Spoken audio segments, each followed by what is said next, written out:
Hazreti Resul-i Ekrem ve Nebi Muhterem sallallahu teala aleyhi ve sellem Efendimiz Hazretlerinin aziz, pak, münevver, mutahhar ruhu şeriflerine salavat-ı şerife getirenlerin ahir ve akıbetleri hayrola. Âle ezvacı tahirat evladı Resul-i Sabi Güzün Efendilerimizin, Sair-i Enbiya-i Zam ve Resul-i Kiram Hazretlerinin evvâ-ı şeriflerine, Pirimiz Bilal-i Habeşi radıyallahu anh Efendimizin, mihmandar-ı Resul-i Kibriya Eyüp Sultan Halid bin Zeyd Eba Eyyub el-Ensari radıyallahu anh, Şah Murşidan Şeyh Hacı Muhammed Bahadin Nakşibendi el-Buhari, Mevlana Celaleddin el-Rumi, Mevlana Ziyadin Halid el-Bağdadi, Sahib-ı Zaman Kıbletül İslam Şeyh Mevlana Muhammed Nazım Adil Hakkani, Sahib-ı Seyf Şeyh Abdülkerim el-Kıbrisi el-Rabbani Kaddesallahu esraruhum haziratin erva için, Hadimul Harameyn-i Şerifeyn Yavuz Sultan Selim Han, Ebul Fetvel Megazi Fatih Sultan Mehmet Han ve Serdar-ı Hakan Sultan Abdülhamid Han cennet mekan Firdevs-i Aşiyan haziratının ervana ve evne inayetine. Alel husus bu caminin bahanesi ve bugüne kadar içerisinden gelmiş geçmiş İmam Muezzin Kayyım cemaatinin ve kahfi ehli imanın erva için Allah rızası için El Fatiha. Euzubillahimineşşeytanirracim. Bismillahirrahmanirrahim. İnna Allah ve melâiketehu yusallûne alen nebi. Ya eyyühellezîne âmenû sallu aleyhi ve sellimû teslîmâ. Allahümme salli ala seyyidina Muhammedin ve ala ali seyyidina Muhammed. Allahu Ekber, Allahu Ekber. Allahu Ekber, Allahu Ekber. Eşhedü en la ilahe illallah. Eşhedü en la ilahe illallah. Eşhedü enne Muhammeden Resulallah. Eşhedü enne Muhammeden Resulallah. Hayya ale's-salâh. Hayya ale's-salâh. حي على الفلاح حي على الفلاح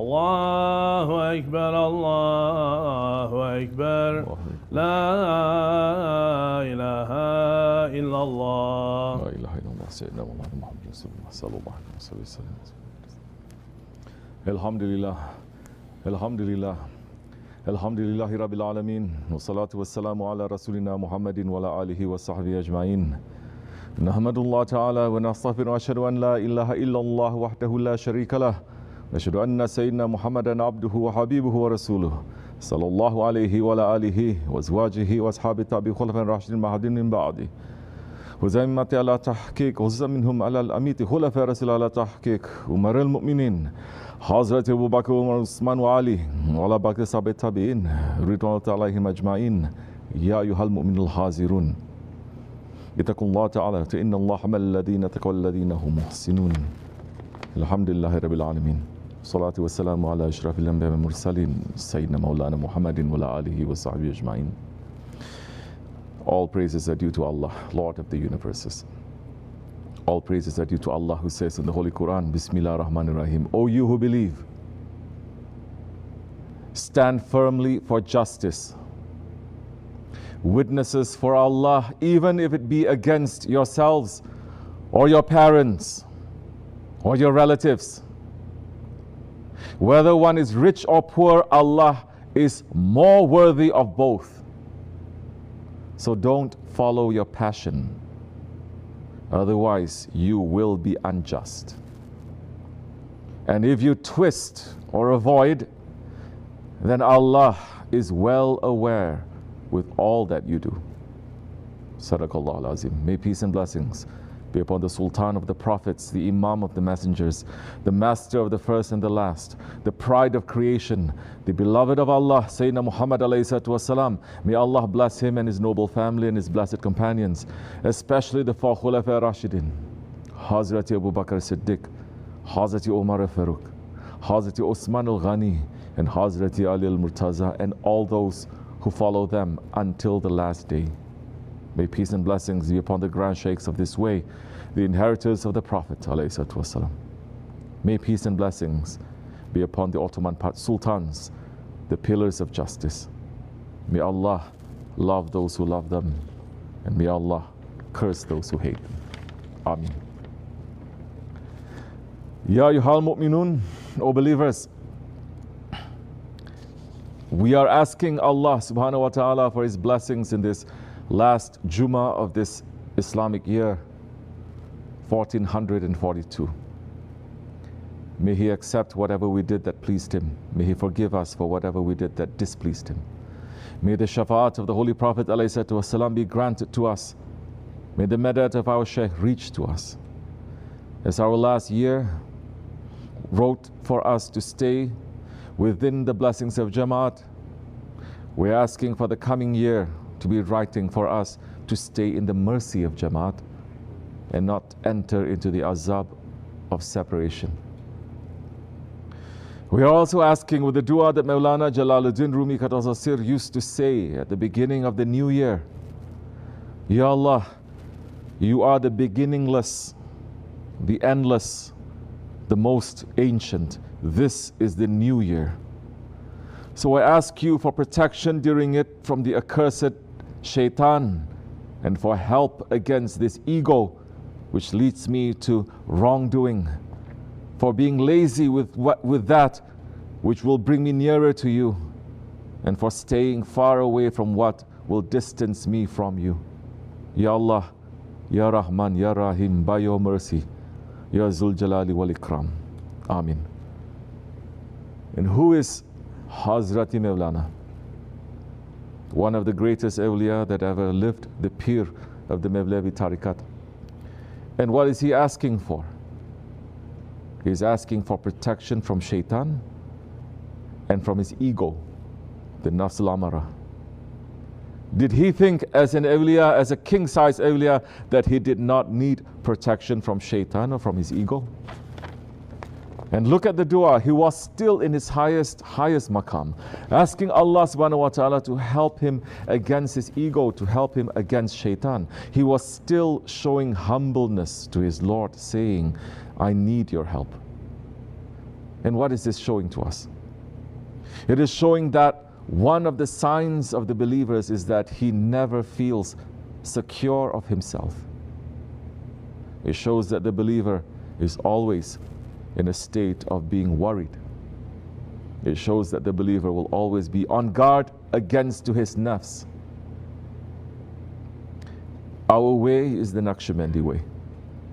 We are honored to be under the tent of the Naqshbandi Grand Sheikhs. And their greatest lesson to us is, never think that you are safe against your nafs. Our Shaykh Sahib al-Sayyid is saying the only job of the prophets was to tell people to turn from dunya to akhirat. Leave their ego, leave worshipping their ego and turn to Allah subhanahu wa ta'ala, clean themselves from Nafs al-Amara. This is the job that 124,000 prophets came to tell people from the beginning of Adam alayhi salam until the last prophet and until the end. Now we are in the Akhir of the Akhir Zaman. We have reached completely to the end. There's nothing between us and the judgment day. The nation of Muhammad ﷺ is still sleeping. The whole mankind is still sleeping. And the biggest ghaflat is falling on the Muslims. Muslims are in big ghaflat, day and night, 24 hours a day. It doesn't matter, holy days, holy nights, it doesn't matter. Everyone is running to satisfy their ego. Be careful. The end of that road is Jahannam. If you don't clean yourself, if you don't clean your ego from Nafs al-Amara to Nafs al-Mutma'in, the fire is going to burn. Think good. Every action that you do, sit and analyze. Make good intentions. Fix yourselves. Now is the time to fix yourselves. Now is not the time to become more Fir'auns. Everyone must look, must turn back to their lives and look to understand, yes, once upon a time I was in the jungle. My Lord's mercy has reached me and I'm here now. Let me make it better, not make it worse. If you are not making it better, then you are making it worse. When you were in the jungle, yes, you may have some reason to say, I have this excuse and I have that excuse. Now, you have no excuse. You have a sheikh that is reminding you. It doesn't matter who you are, he is reminding you and himself 24 hours. If you are not fixing your ego, if you are not turning around to make your ego from nafsul amara to nafsul mutma'in, then nobody is going to reach to you in the grave. So this is the teaching of the highest tariqat that we are getting from our sheikh, that we must change that nafsul amara. So many people say, brother, Sidi, these are very basic teachings in your tariqah. Why don't you speak about the love of the Prophet? Why don't you speak about the maqamat of the awliya? Why don't you mention more about the abdal, about the autad, about the aqtad? All that kind of talk is malayani. And it will bring a person into ghaflat, heedlessness, for a man who is still drowning in the slavery of his ego, for a man who is not even aware of the tricks and traps of his ego. And the highest saints of this highest tariqat, they were spending their time, spending their ink, spending their breath, speaking about the necessity of fixing that nafs. One of the greatest saints that ever came to this world, Imam Ahmad Farooq al-Sirhindia Rabbani Qadasasir, our 25th Grand Sheikh, he is saying in his Maktubat Sharif, man's nafsul amara has the ambition to always be the head. Its only desire is to be the chief, so that everybody will bow his head in front of it. It does not like to need anybody or to be under someone else's command. These desires of the nafs means that it wants to be an ilah, a god, an idol, so that everybody will worship it. It wants to be a partner with Allah Ta'ala. Even more, the nafs is so low that it does not like partnership, but wants to be the only ruler, commander, with everybody under its command.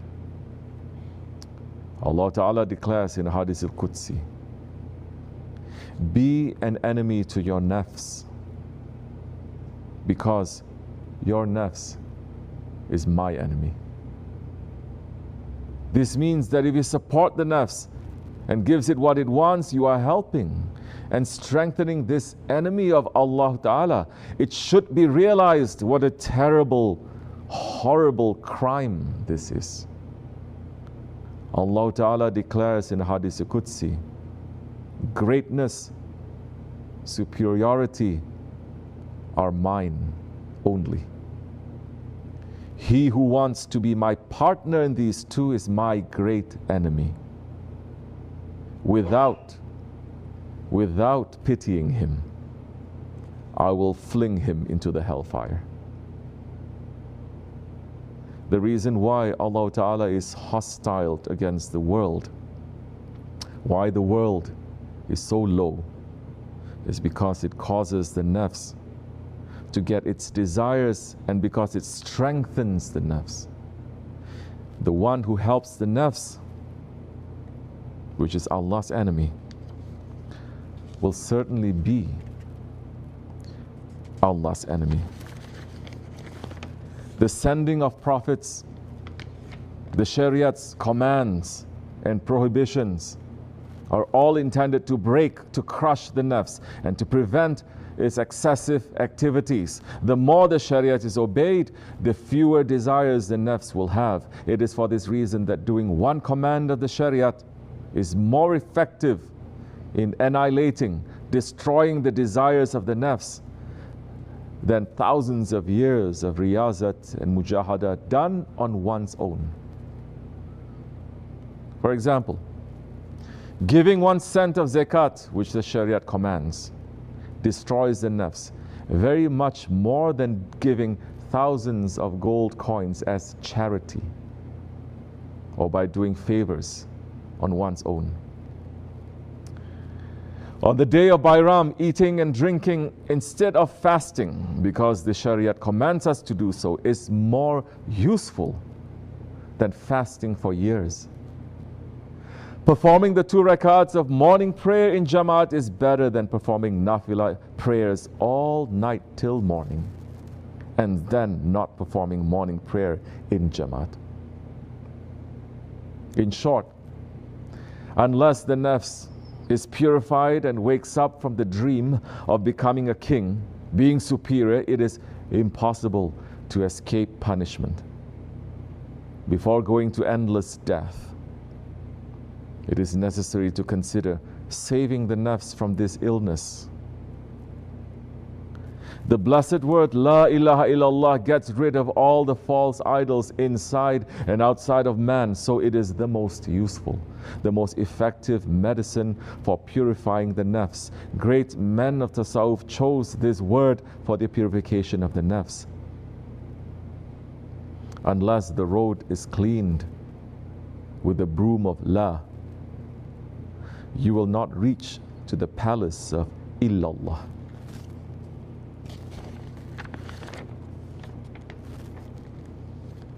And the words of our Grand Shaykh, they speak the truth. Anyone with an atom's worth of intelligence and with a heart, they will hear the words of our Shaykh, Sahibul Saif, Shaykh Abdul Karim al-Kabirisi Rabbani, inside Imam Rabbani's words. These words will make us understand how blessed we are in this Akhir Zaman, sitting in the association of a Shaykh who is not studying and reading to prepare his sohbats,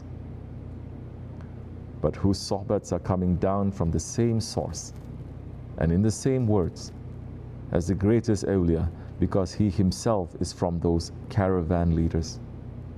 Alhamdulillah. What do we take from Imam Rabbani's words? Our nafs is the enemy of Allah. And supporting the nafs, becoming a slave to the nafs, it is becoming an enemy to Allah. The hardest thing for the nafs is to submit to someone else. To follow a guide who says do this and do that is the thing that the ego hates the most. Imam Rabbani is saying that following the Shariat, it is the most effective thing for breaking the ego. What is the Shariat other than the orders of the Holy Prophet ﷺ? And what is the Shariat other than the Sunnat of the Holy Prophet ﷺ? The Sahaba Kiram, they followed the orders and commands that came to them from the Holy Prophet. In the same way, it is our responsibility to follow the orders and commands of the inheritor of the Holy Prophet that we have taken as a guide, our Shaykh. The Sahaba Kiram who lived like that, they are the stars in the sky that we are trying to follow. If we follow their path, we will reach to the light of the full moon, Sayyidina Muhammad alayhi salatu wasalam. We have just passed through the commemoration of the Shahadat of the ancestor of Imam Rabbani, Hazrati Umar Farooq radiallahu an. Hazrati Umar radiallahu an is that person that all the people of Haqq, they love him. Holy Prophet ﷺ said about him, whoever hates Umar hates me. Whoever loves Umar loves me. Allah boasts about the people at the evening of Arafat generally, but He boasts about Umar specifically. Allah did not send a prophet except that his nation had a speaker. And if there was one in my ummah, it would have been Umar. They asked, Ya Rasulullah, how does he speak? And Holy Prophet ﷺ said, angels speak on his tongue. And Hazrat Amr bin Yasir radiallahu anh said that the Holy Prophet ﷺ told him, Ya Amr, Jibreel alayhi salam came to me and I asked, Ya Jibreel, tell me about the virtues. Tell me about the good characteristics of Umar ibn al-Khattab in the paradises. And Jibreel alayhi salam said, Ya Muhammad alayhi salatu wasalam, if I would tell you about the good characteristics of Umar, from the time that Nuh remained among his people for 950 years, I would not finish telling you about the virtues of Umar. Yet, Umar is one of the good actions of Abu Bakr. Hazrat Umar was so loved that Hazrat Abdullah ibn Masud radiallahu anh, when he heard that Hazrat Umar had died from the stab wounds, he started crying so heavily and said, I swear by Allah, if I know that a dog loved Umar, I would even love that dog. I swear by Allah, I am sure that even the thorny trees, they are saddened and distressed by the death of Umar. What is great about Hazrat Umar radiallahu anh, that he always stood for justice, for haqq, even if it was against everything, and especially those things that he loved. That he stood for haqq, for truth, and for justice inside himself and outside himself, and he was always sincere, and he did not care what anyone thought. And he did not care for his own safety. He cared only for that truth, a sincere man. He was never fooled by nafsu amara, because sincerity makes a man to always question himself.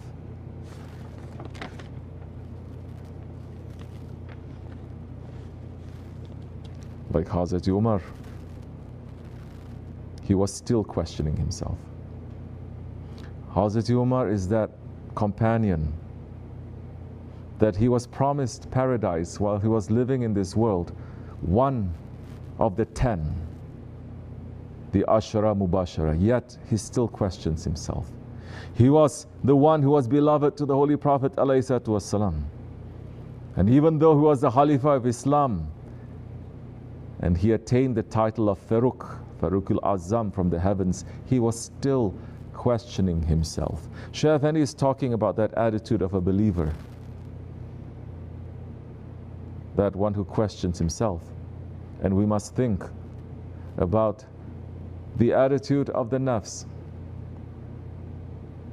that is so sure of itself, that never questions himself, that never investigates, never finds out.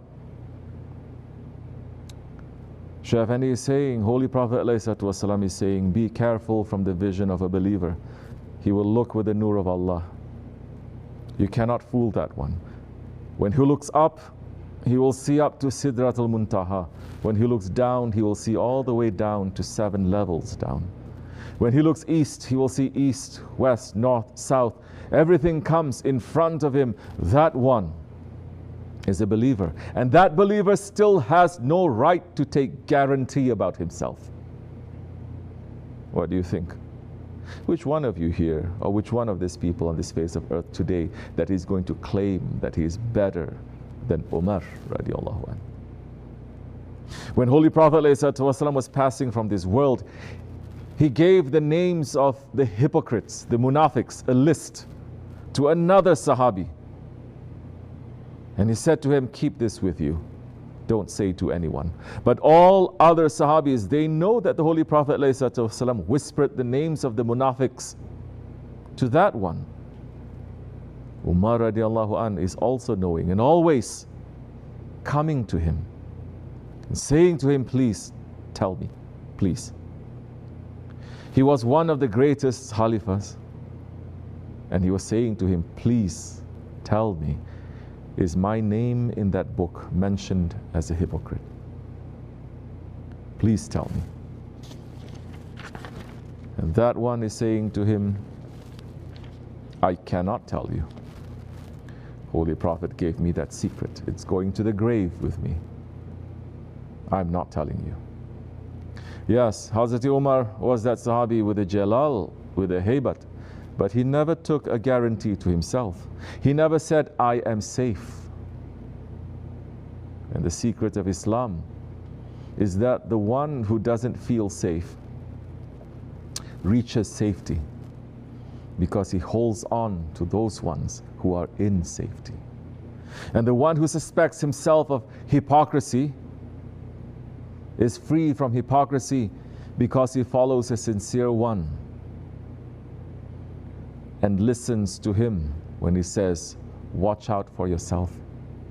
But the one who loses the suspicion of himself, that one opens the door to shaitan and his ego, and that one becomes lost.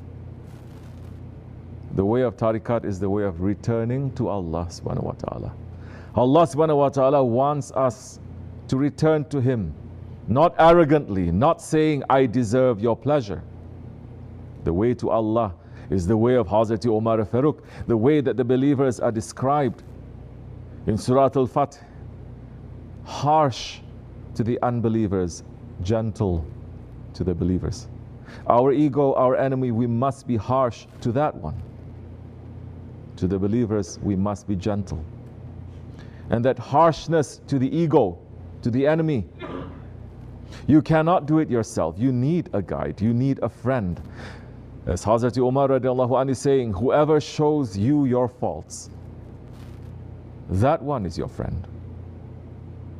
Whoever pays you lip service in your praise, that one is your executioner. Stay with the one who is showing you your faults. He is only trying to bring you back to Allah clean and pure. Don't praise yourself. This is for you, and this is for me, and this is for everyone who is listening. Don't praise yourself. Don't put yourself up. Don't think that you are special. Don't think that you are under special protection. If we are doing that, then we should know that we have given our nafsul amara power over us, and we have become its allies, and we become enemies to Allah. Let others praise you, but don't believe them.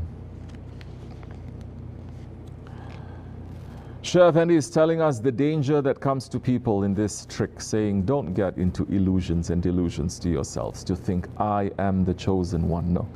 Your chosen oneness is according to how much you are running to keep your promise to your Lord.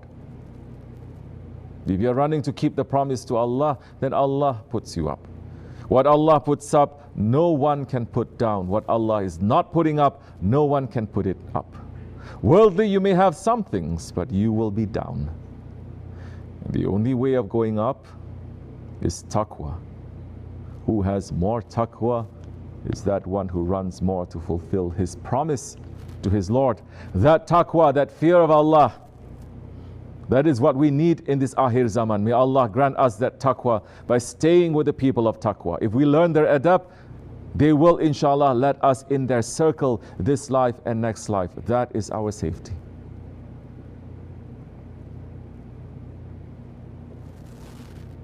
We are ending with Shaykh Maulana's words saying, our Prophet said, my Lord taught me adab. My Lord taught me manners.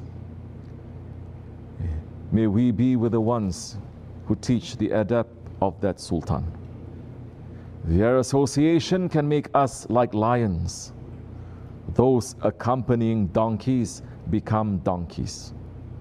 One in the company of a lion becomes a lion. وَمِنَ اللَّهُ تَوْفِقْ الْفَاتِحَةِ. Amen. Astaghfirullah. Astaghfirullah. Astaghfirullah lazim wa lazim. La ilaha illa wa la ilaha illa wa لا إله إلا الله وحده لا شريك له له الملك كبير لا إله إلا الله وحده لا شريك لا إله إلا الله لا إله إلا أنت سبحانك من الظالمين لا إله إلا أنت سبحانك لا إله إلا أنت سبحانك الصبح قدوس ونور إن ديننا الله الإسلام والصلاة اللهم صل على محمد